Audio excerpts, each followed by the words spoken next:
Hi, I'm Diane Lucas, and welcome to Book 101 Review. Book 101 is all about the books that I read for the last 40 years. And today I have my special guest.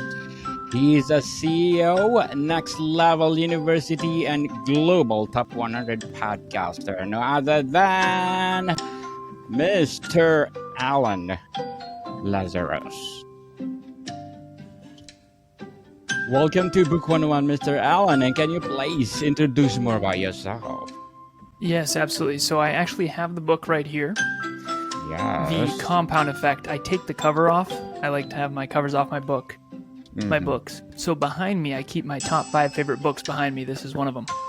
So about me, my name's Alan Lazaros, as you mentioned. I am a coach, trainer, and podcaster. It's written right over here, to reach my own unique potential and help others do the same. Everything else is secondary. I, similar to you, am trying to educate, inspire, and motivate the world to reach their full potential. And so I'm grateful to be here. I appreciate it. I started from very humble beginnings. I was born and raised in Massachusetts. My birth father passed away when I was 2. I was raised by my mom and my older sister. I had a stepfather from age 3 to 14. His name was Steve Lazarus. That's where I got my last name. And he left my family at 14, which was very hard for us. So I looked into the future and I said, okay, I'm in some trouble. We went from sort of boats and ski trips doing very well. He took 90% of the income with him when he left.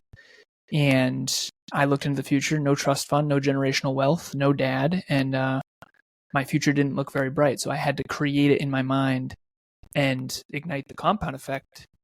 And so I did the traditional path. I did preschool, kindergarten, elementary school, middle school, high school, college, corporate.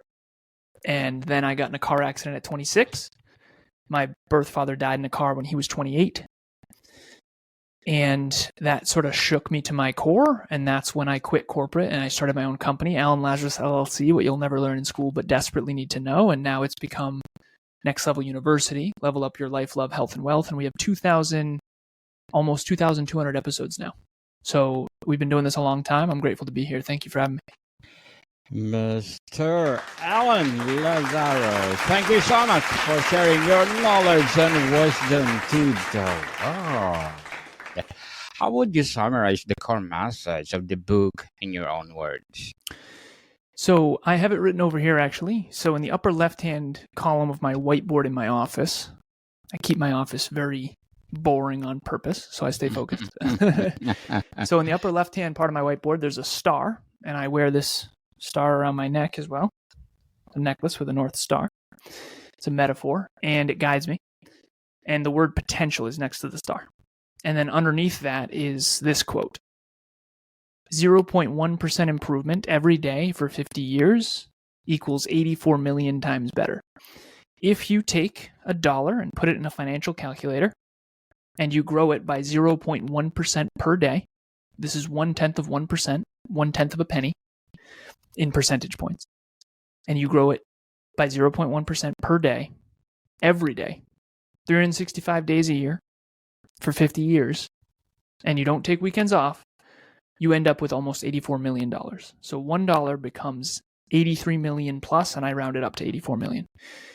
If you take weekends off, I usually ask my audiences to guess how much that penny becomes. So it's 84 million without weekends off, 7 days a week for 50 years. It becomes 439,000 if you take weekends off.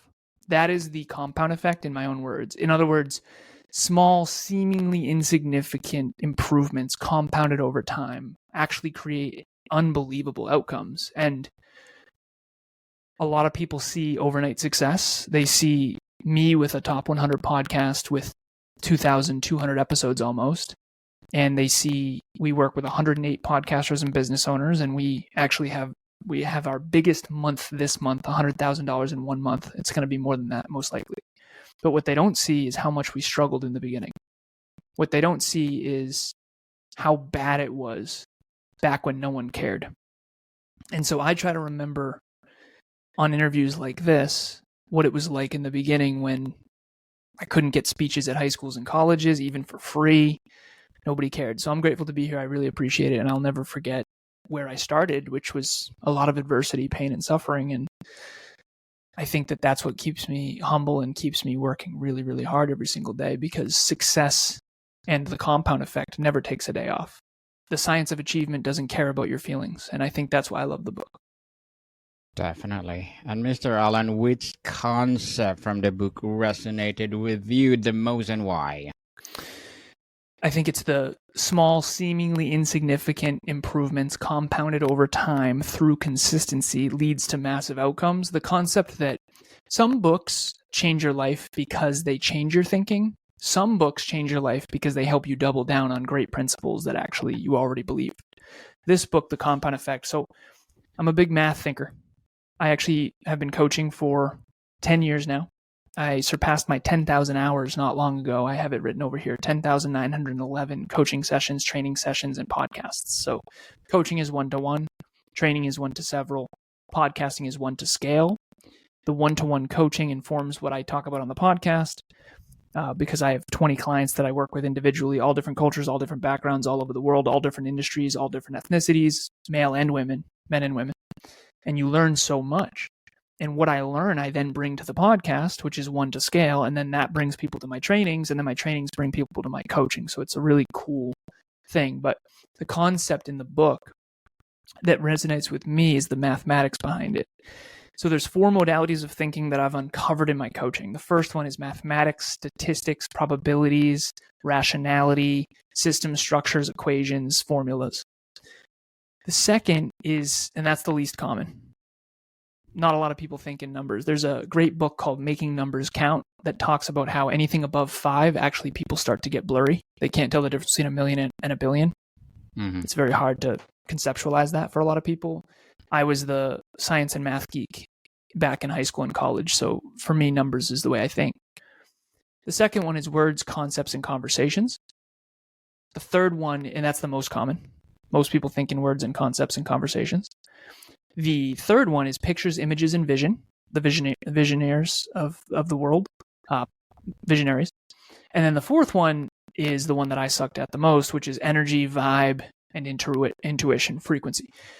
So we all use all 4. We all have a really good one and a really bad one. So my really good one is mathematics. My really bad one is energy, vibe, and intuition, which I've been working on. But the part of the book that I love the most is just the mathematics of it. A penny that doubles every day for 31 days becomes $10.3 million. And in the first 10 days, it's only like, I don't know, $5 or something. So the mathematics of compounding, Einstein called the law of compounding the 8th wonder of the world. And I think it's the most misunderstood thing in the entire world, particularly in the 21st century. There's 8 billion people online. There's 5.65 billion 8 billion people on the planet, 5.65 billion online. And with Starlink, that's increasing drastically. And so, unfortunately, we live in a world of exponentials, but we think linearly. And so we don't understand what's really possible for us. And so why would someone go for something they didn't believe was possible?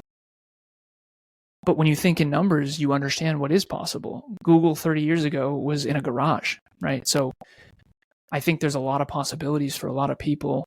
And I just wish that we understood that, which is why I recommend this book.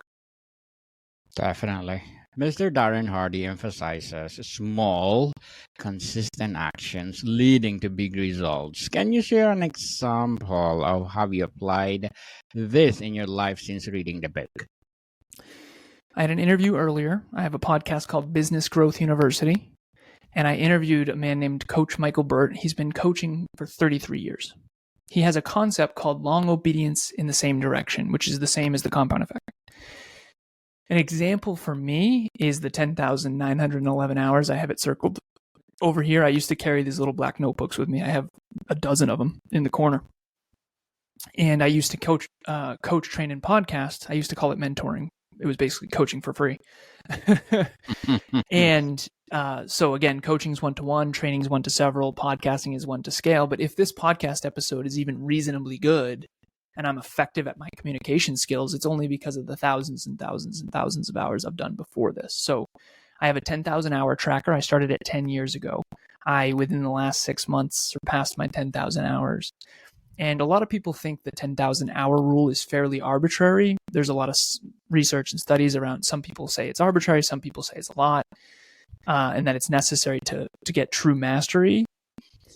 Malcolm Gladwell books have talked a lot about that. But ultimately, I do feel like my 10,000 hour tracker has helped me stay focused. I have something called a P3 target, priority 1, priority 2, priority 3. There's a bullseye in the center, and the bullseye in the center is one-on-one coaching, then P2, which is training, and then P3, which is podcasting. And so stay on target, stay on target, stay on target is my focus. And so over the last decade, I've invested my entire life, entire career, my entire calling into really those three things. I want to apologize for the lagging people. Mr. Alan is disconnected right now, and I hope he will return to our discussions.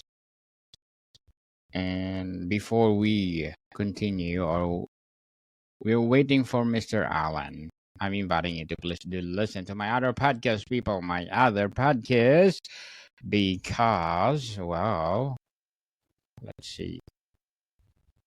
I don't know. Mr. Alan, are you there? No, he's not. Are you still there? Yes, I'm here now. I think we have difficulties or glitches. So, okay, where did we cut off? We cut off of the questions. Which concept of the book resonated with you the most and why? Oh, you asked me a tangible example. Yes. Of how I used the small improvements over time in my life. Yes, I have a 10,000 hour tracker. I used to carry around these little black notebooks, and they're actually in the corner of my office right now. And I used to write, eventually I turned those into flashcards, and I had piles of flashcards, and I realized I was wasting flashcards. I did them every single day, and coaching, training, podcasting. And then eventually I digitized it. And now I use Google Sheets for all my tracking. I track everything. Not everything. I track a lot of things. I track my sleep. But most importantly, I track what I call my P3 target. It's a bullseye, 3 circles, and the bullseye is P1, P2, P3. And it's 1 to 1, 1 to several, 1 to scale, coaching, training, podcasting. And I have a mastery formula called prep, rep, reflect, perfect. So prep is prepare for the interview. Yes. Rep is do the rep, do the interview. And then reflect is listen back and see what you can do better. And then perfect is implement some sort of change. And so prep, rep, reflect, perfect is the mastery formula that I use. And so it's not just about doing 10,000 hours. It's about making sure each hour is more and more effective. And effective communication is something that I've studied for a long time. I often joke, I used to think I was a strong communicator, and then I realized I'm only a strong communicator to other engineers. And I have something called the 25 impact points of effective communication that I actually have in Google Sheets, and I call it my growth tracker, because that's my most important skill is effective communication. That's what connects coaching, training, and podcasting. And so I have tonality, storytelling, compelling visuals. I have this tracker where I rate myself from 0 to 10 on each of the 25 impact points of effective communication. Pacing is one of them, tonality, all these different things. And over time, eventually you get really, really, really good, even though you were hot garbage in the beginning. Practice make you perfect, people. And Mr. Allen, the book talks about the power of daily habits. What new habit have you tried to implement after reading it? Okay, well, after reading the book, I read the book years and years and years ago. I have actually probably read this book, no joke. I used to carry it around everywhere I went. Actually, this is the 10-year anniversary hard copy because I had a soft copy before. It's all tattered and ripped up. Yes. But I read the book probably 6 or 7 years ago, maybe 8 years ago. And I have a habit tracker. And right now I think I track 18 habits a day. All my clients, business coaching clients, and all my team members, 18-person team, we all track metrics, habits, priorities. So it's dreams, priority. So dreams, goals, priorities, metrics, habits, skills, and identity. That's my program. And habit tracking is the number one habit that I would recommend to everybody. And habit tracking is a meta habit because obviously habit tracking is a habit that keeps you on track with your other habits. And so habit tracking is probably the most important habit that I have, if that's the question.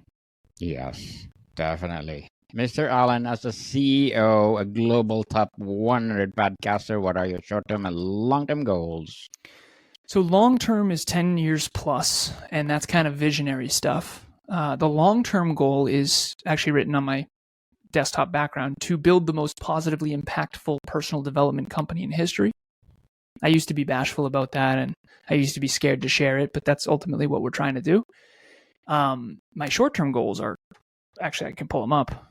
Hopefully I don't lag, but I can pull them up. So I do quarterly goals. So seconds, minutes, hours, days, weeks, months, quarters, years, decades, lifetime. So it all rolls up.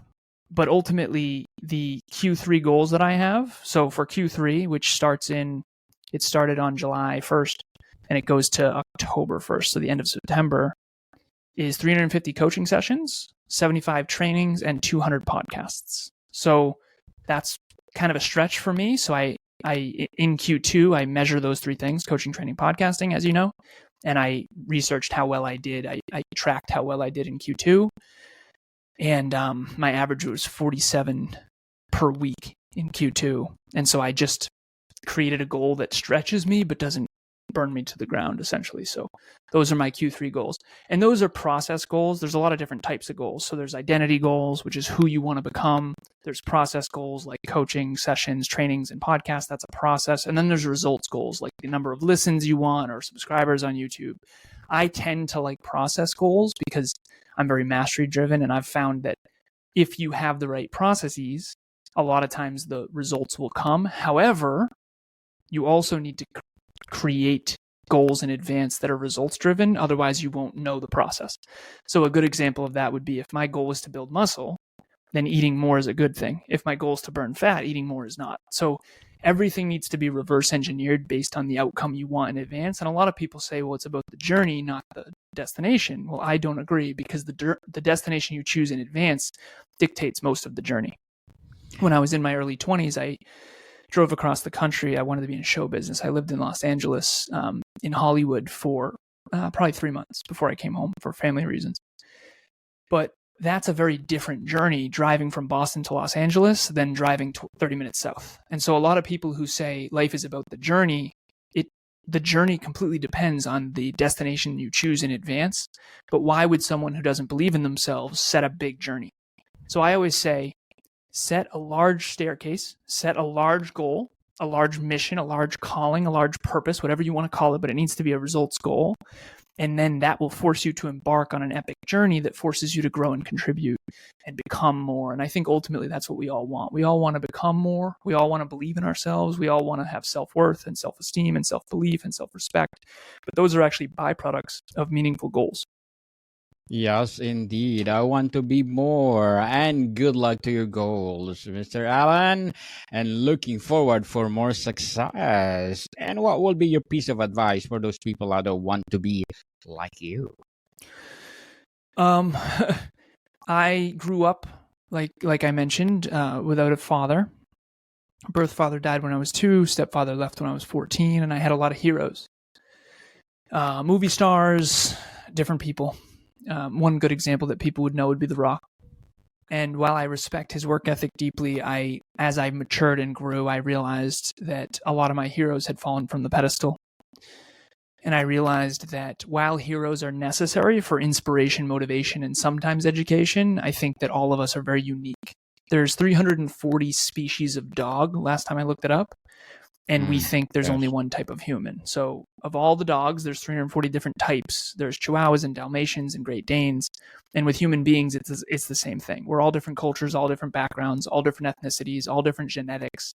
And I don't think anyone should try to be like me. I think they should try to be the best version of themselves. But I do think that you can learn from the principles that I teach, or the principles that the compound effect teaches. I don't think I like Darren a lot. Like, I respect Darren. But I don't like the compound effect because Darren's a great author. I like the compound effect because it's the most powerful concept. So regardless of whether or not you like Darren, the concept of the compound effect is unbelievably powerful. And I think that concepts and principles need to be mastered by each of us, but the way in which we apply them needs to be completely predicated on our own unique goals, our own unique context, the country we're born in, the passions and skills we have, our strengths and weaknesses. So that's what I would end with, is try to be the best version of yourself. And that's going to be very different than me, But these principles are very much, they apply to all of us. Well, thank you for that advice, Mr. Allen. And before we wrap up our discussion for today, I'm inviting you to please do listen to my other podcast, people. My other podcast, because my abstract essay is already in 5th season, abstract poetry in 2nd season, and my book 101 review in 5th season too, comedy 101 in 2nd season, and my food 101 in 5th season as well, geography 101 in 4th season, and my baby podcast, Law 101 and Mental Health 101, Love Letters in 3rd season, and Movie 101 review in 4th season, as well as my Music 101, Science 101, and Sex 101 in each 1st season. Please listen to them wherever you listen your podcast. Mr. Allen, would you recommend The Compound Effects to others? And if so, why do you think would benefit most from reading it? Yes, anyone who believes deeply in the science of achievement. I often say the science of achievement does not care about your feelings. Emotionally driven, experience-driven people that are not super rational or logical. I'm an engineer, so that's why I joke. I say nobody really likes me, but I understand the science of achievement. Yes. And so anyone who's emotionally driven or experience-driven, you typically shy away from numbers. I, growing up, used to date a woman who said, I hate math. And her name was Alyssa, and I enjoyed my time with her tremendously. And I used to say to her, I said, I know that you hate math, but if you understood how much math matters to your future, I have something called the Next Level Wealth Builder that I take all my clients through. And it shows you how if you don't know mathematics and you don't understand exponentials and you don't understand the compound effect and you don't understand the law of compounding and you don't understand how to really reverse engineer goals and dreams, it's probably because most science, including achievement, is predicated on mathematics. Mathematics is the foundation of the pyramid. So the pyramid of life, I call it, is mathematics at the bottom, then it's physics, then it's biology, then it's chemistry, then it's physiology, then it's neuroscience, then it's psychology, and then it's spirituality. And I think that we want to master life, but we don't know the science of life. And so I noticed you had a podcast called Science 101. The reason I would recommend the compound effect is for the simple fact that if you don't like mathematics, maybe this is a good toe step into the science of achievement that will really make a big difference. And in 5, 10, 15, 20 years, I mean, your future could be unbelievably bright, and that can make other people's future bright. You know, it's not a zero-sum game where you have to win or you have to lose for me to win. We can all be better tomorrow than we are today, and that inspires other people to be better tomorrow than they are today. And that's why in the 21st century, most of our quality of life, actually, the majority of our quality of life is infinitely better than even the wealthiest person 500 years ago. So we used to put leeches on our skin to cure illness, and now we know better. And you have to know better to do better. So mathematics and the compound effect will change your life, and I hope that it does. Definitely. Mr. Alan Lazaros, thank you so much for sharing your knowledge and wisdom to the world. So can you please invite our listeners to support your advocacy, your podcast, or any projects that you're doing right now? Thank you for having me. I really appreciate it. And keep doing what you're doing. Thank you. Thank you so much, Mr. Alan. Yes, people, let's support Mr. Alan Lazaros, because if you support him, more and more and more empowering coaching to come, for sure, more and more and more empowering episodes of the podcast and more empowering people will come to the world. So, Mr. Alan, thank you so much for your time. Thank you for having me. I appreciate it. And if you ever want me on any of the other podcasts, like the Science one or any of that, just say the word, okay? Please do come over. Mental Health 101, I need someone to talk about mental health awareness. I don't know if I'm the right fit for that one, but the Science one, we'll talk off air. Thank you. Okay. More to come, people. See you soon.